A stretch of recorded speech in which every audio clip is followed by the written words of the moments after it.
Camry Caruso, Chris McGahey, all in the bottom half of the field right now. Sounded like Graham was flirting with the rev limiter there as he ran her through the gears.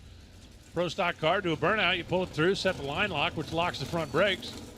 And depending on the driver, you start the burnout at either second or third and then shift very rapidly up to fifth.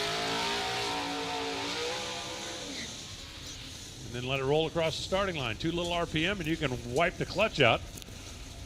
Too much RPM, you zing the motor, get into the rev limiter. Neither one of those are a good thing, and it's actually one of the more difficult things to do in a pro stock car, simply because the engines make so much power and it's so easy to let them get away from you. Alex Laughlin always did a great job of explaining what driving a pro stock car is like.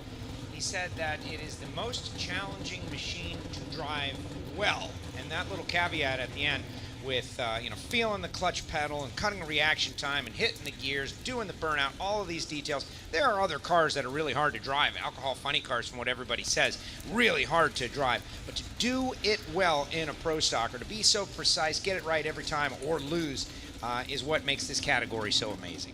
One of the things with pro stock is, the precision.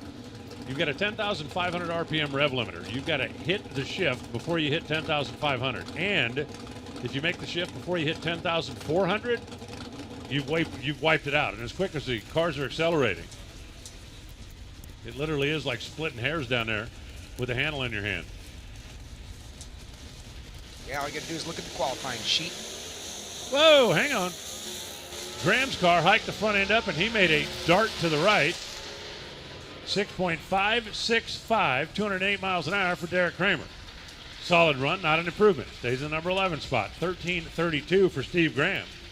Man, that thing was wheel standing like a super stocker out there. It was way up in the nose, got on the wheelie bar, pushed over toward the concrete, and he made the wise decision of shoving the clutch back in. So Steve in the number 15 spot, and he will have a date with whoever ends up being the number 2 qualifier right now.